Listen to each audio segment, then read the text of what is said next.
Well, hi there, food friends. It is Kevin. And Marianne behind the camera. And welcome to Cavalcade of Food. And today, sis, we are making potatoes au gratin. How's that? Potatoes au gratin, which is a wonderful side dish.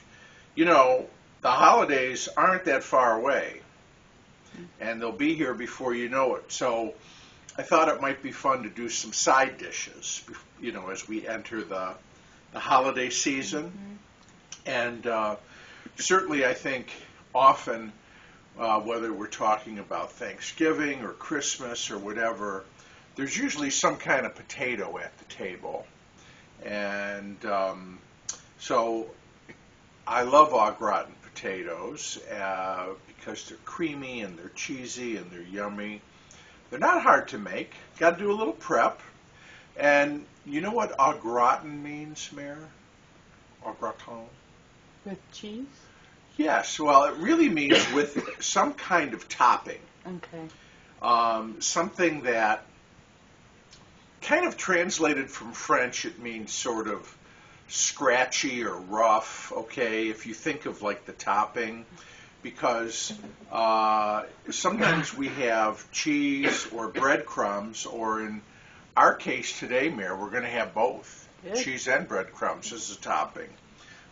So that anything au gratin would have some kind of maybe crunchy, you know, type topping, usually cheese-based. Okay, so we've got to prep a few things. Here we go. Potatoes au gratin. Okay, so you can't have potatoes au gratin without some cheese, honey. So we're going to grate some cheese. Step saver, you can buy your cheese pre-grated. We need 2 cups. Grated cheese, most grated cheeses, Mare, have cellulose mixed in with the cheese because that prevents all the shreds from sticking together and clumping. Nobody wants that, right? Right. But cellulose is also, well, it's kind of a wood powder, and I actually think that freshly grated cheese, if you have the time and the inclination, it tastes better. I think it has more of a cheesy flavor, maybe because it doesn't have the cellulose. But if you want 2 cups of cheese, shred an 8-ounce block, okay, of cheese. And just you can, if you have a food processor, of course, it would make quick work of this. And I have, I don't know, I'm looking at them, 20 food processors. And here I am with my good old box grater. But you know what? Sometimes I just want to grab and go. And here's another little trick is, Marianne, you know, sometimes cheese, especially when you're holding it, can get soft. And soft things are harder to grade. You get that? Yeah. So what I do is I put the cheese in the freezer for about 15 minutes or so. You don't want to freeze the cheese, but it makes it hardens it up. Do you know what I mean? Yeah. So that when you're grating it, it doesn't get too soft. Look at all that beautiful cheese. Sister girl asked me, what kind of cheese is that? So you could use, this is just a regular cheddar. You could use sharp cheddar. Gruyere is a great cheese for this if you can find it.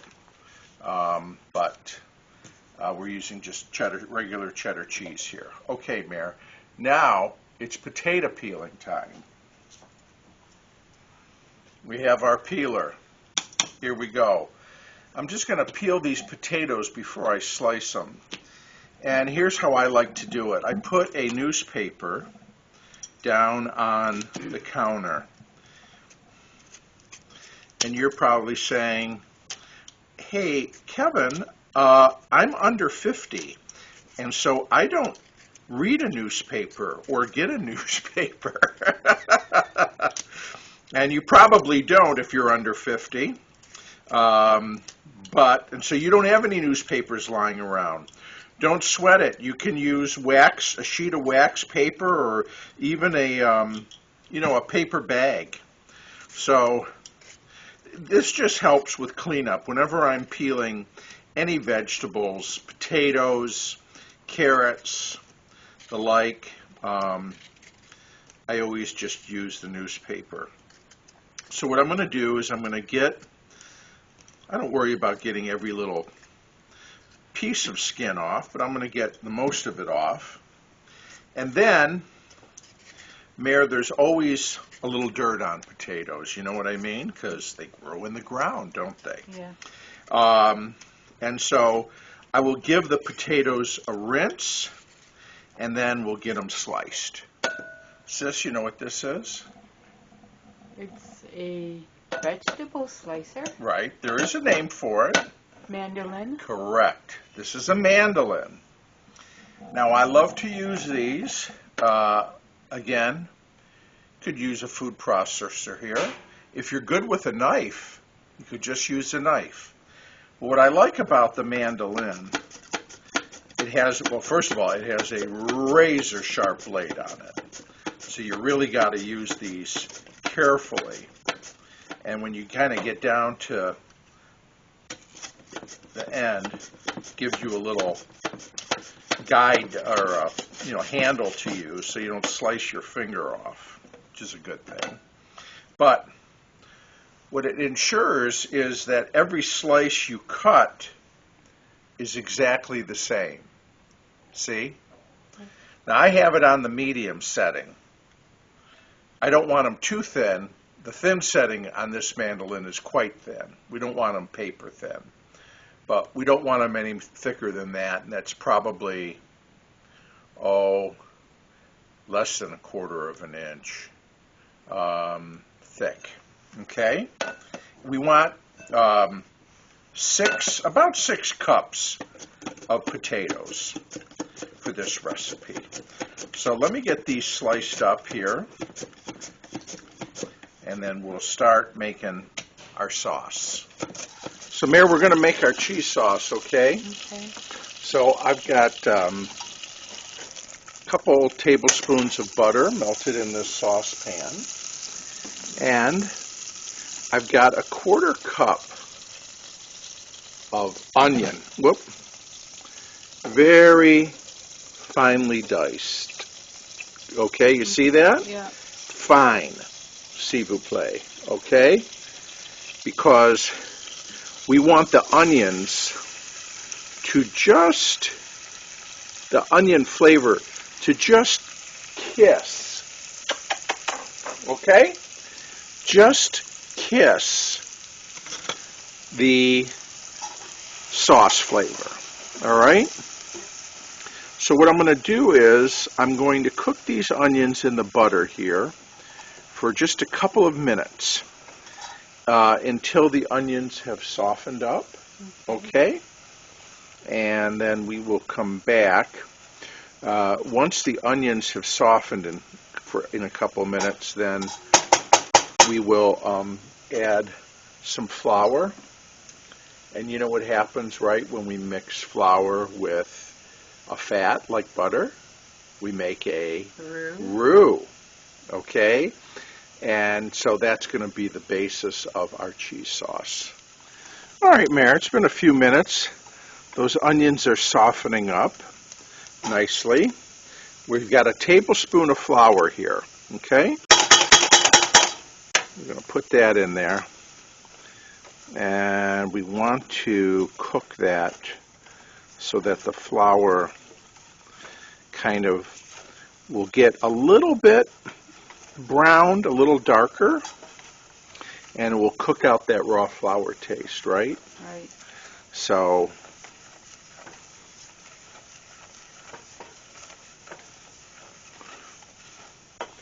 I think as the flour is cooking, I'm also going to add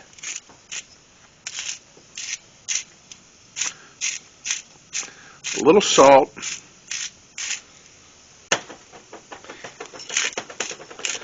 And a little black pepper to the mix.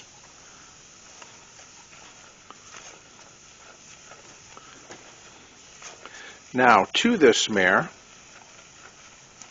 we are going to add 2 cups of either milk or half and half, or if you really wanted to rich this up, you could use heavy cream, okay? Okay. So here, follow me. I'm going to take this off the heat for just a second. We're going to add 2 cups of milk to this. Let me get a whisk.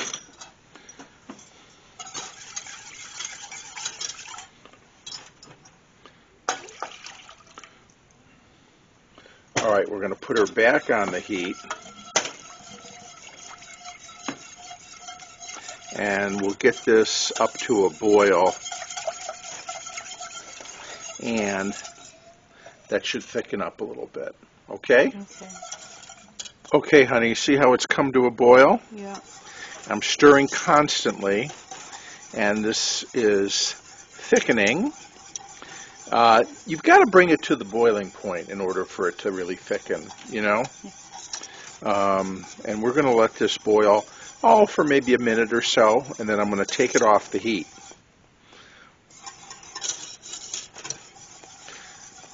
It smells good, doesn't it? Yeah. Yeah.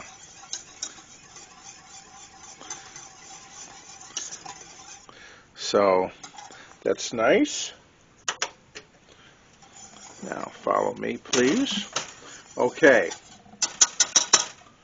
So remember our cheese? Yeah. So, of course, this sauce is quite hot, certainly hot enough to melt this cheese. So we're going to put our, I've had 2 cups of cheese here, Mare. I reserved 1/2 cup, which we're going to use for the topping, okay? Okay. And this, see what's happening? Cheese is melting. Cheese is melting. And so this is 1.5 cups of cheese that we're going to put in here with our half and half and our onions and butter. And you want to make sure that that cheese, look at that, how beautiful. That cheese gets melted completely. I'm going to use a whisk here just to ensure.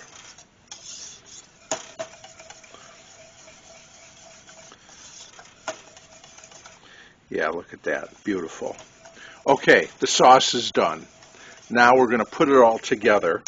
By the way, I have the oven on our beautiful old Kelvinator range preheated to 375 degrees, okay? Okay. Okay, so I've got a little bit of butter left in this dish, Mare. You know what I'm going to do with that? This is how I like to butter things. I put on a piece of wax paper, and I'm going to just smear this butter inside. I've got a beautiful earthenware casserole dish here that I love to use because to me it's just a great autumn color, don't you think? Yes. And so why not use it? Now it's probably, the potatoes are probably wouldn't stick anyways, but what I'm going to do is I'm going to put a layer here of these potatoes. Maybe go about halfway with it. Okay. And then get a spatula here. Maybe put in a little of our beautiful cheese sauce.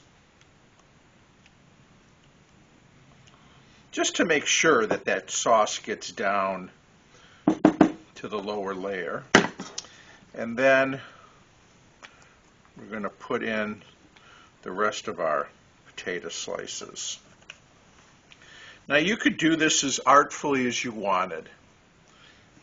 I've been to people's homes where they kind of scallop those potatoes, do you know what I mean? They lay them out like playing cards, and they overlap, and it just makes a beautiful presentation. And you can certainly do that. Believe me, folks, the crowd I cook for usually isn't that fussy, but it doesn't matter. You know, we not only cook for the people we love to feed, we cook for ourselves, don't we?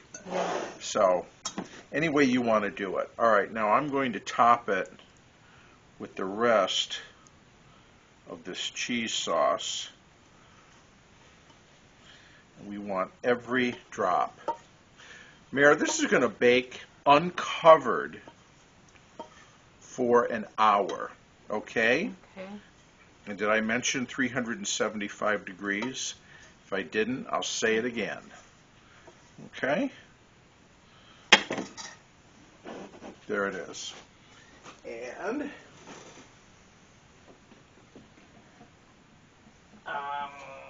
right. Yep.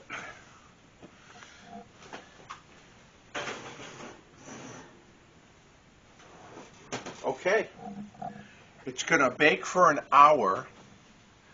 Then we're going to take it out, Mare, and we're going to do the gratin, the topping, and then put it back in the oven for another 20 minutes or so. We are making a great classic side dish, potatoes au gratin. Our potatoes have been in the oven for an hour. Oh my gosh, do they smell good. Wowee. Can we just put those there for our friends to see?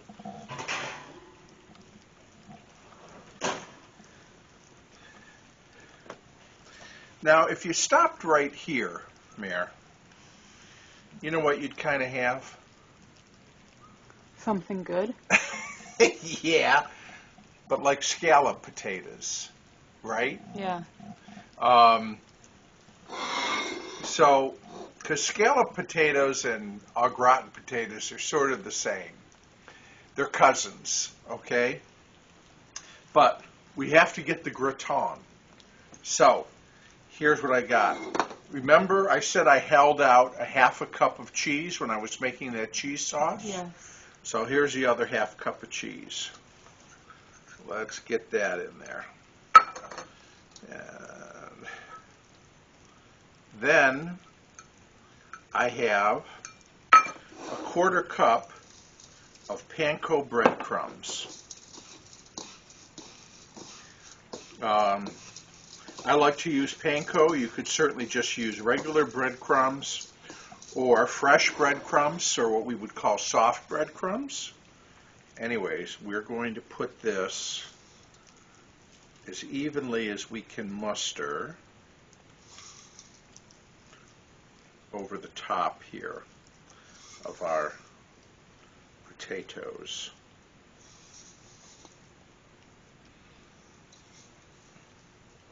Okay? And then, just because I can,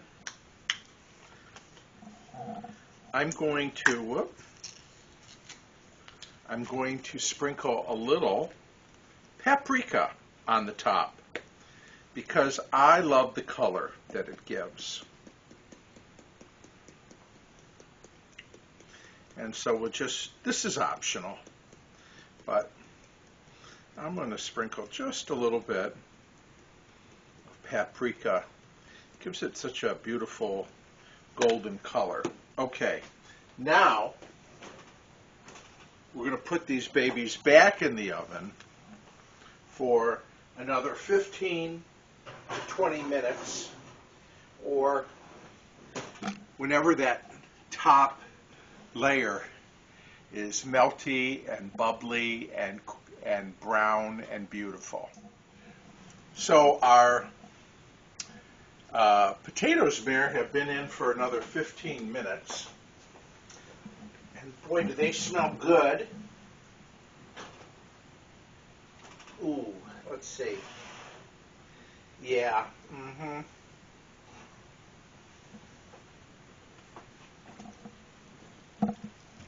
Look at that.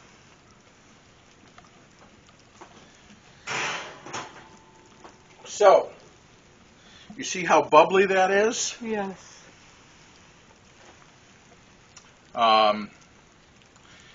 When you make these, food friends, take them out, and they've got to sit for a while. One, they got to simmer down, and you've got to let the sauce sort of tighten up a little bit. And so you're going to have to wait about 15 minutes or so before you can dig into these babies. But they should be worth the wait. Well, honey, you know what? While we're waiting for our potatoes au gratin to cool off so we can sample, how about a little Cavalcade Q&A? Okay. So, I get questions and I like to give the answers. So I got a couple here. I was asked, where do you get your recipes from? Well, many different sources. I will tell you, I've done a lot of Cavalcade of food dishes that are family recipes, things that our mom made, right, Mare? Right. Or our grandmother made. And so I never hesitate to share recipe. Some people really covet their family recipes and whatever. I don't believe in that. You know what? So especially our Polish dishes and our Maltese dishes that I have done.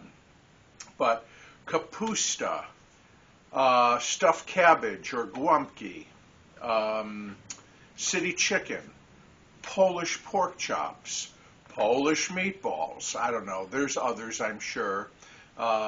Some cakes that Mom made. What am I thinking of? The banana cake, Mexican wedding cake, right? All of those recipes I did over the years that were Mom's recipes. Then, as you know, I do a cookbook series from the Cavalcade Library. I have thousands of cookbooks that I reference.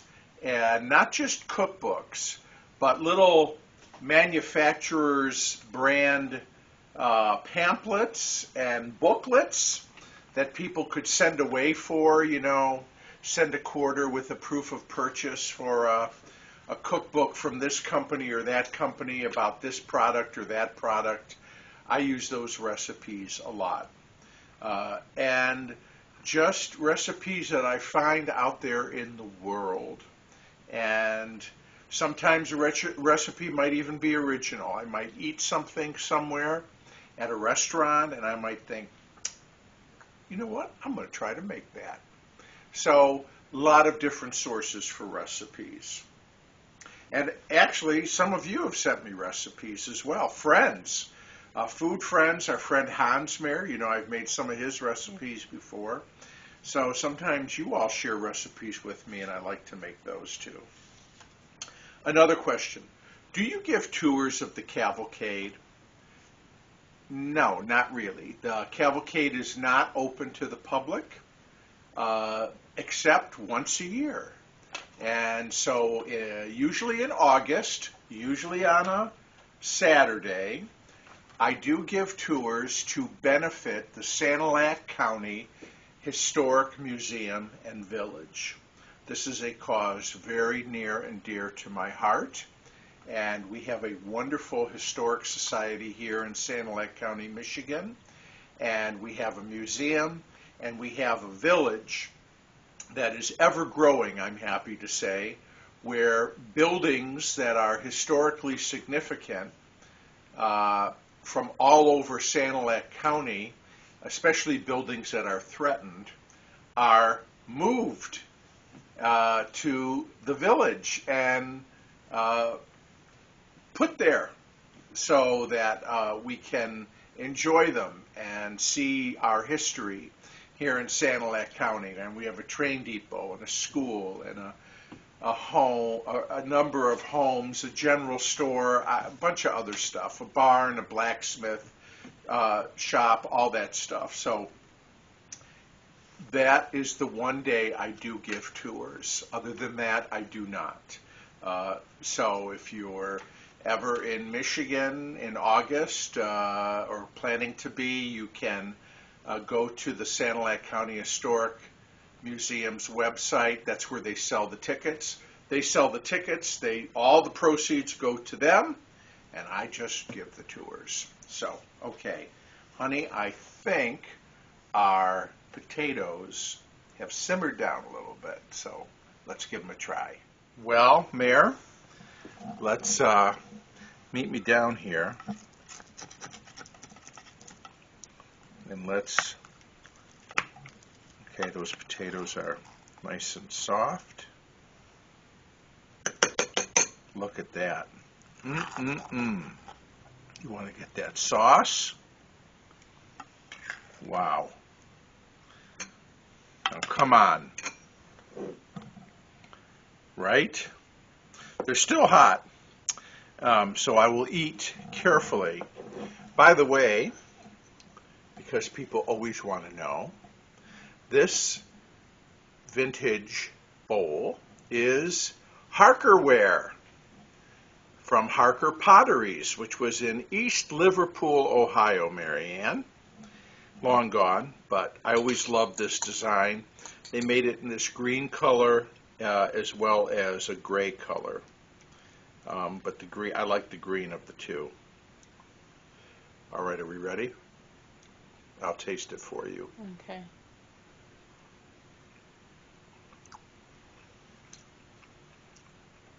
Oh my. Wow. Yeah, that. Remember how we said we wanted that onion to just kiss that sauce, give it a little hint. That's all. That's just what you get. Oh my, this is good. This is good. And I would say too that if you wanted to, Marianne, you could even make this the day ahead, let it cool down, and then just sort of warm it up in the oven. You know, if especially when you're having a big holiday meal, the more you can make ahead, the better, right? Right. So, I mean, come on, they're potatoes with cheese and cream. So I don't know what's not to like about this. All right. That is good. So, I always put the recipe, Marushka, where? In the description below the video. Right on, sister. In the description below the video, you will find the recipe. You will also find a link to my website, which is Cavalcadefood.com. That's right, cavalcadefood.com. And you'll find my mailing address if you want to send me a note. I love hearing from you. No matter how you want to contact me, it's always great. And that's all down below. Please subscribe if you haven't already. It really helps the channel. And I will also say, if you like it, hit the like button.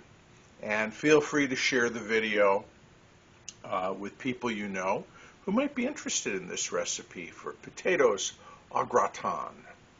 And I will thank my sister for working the camera. You're welcome. And we'll thank our food friends for hanging out with us.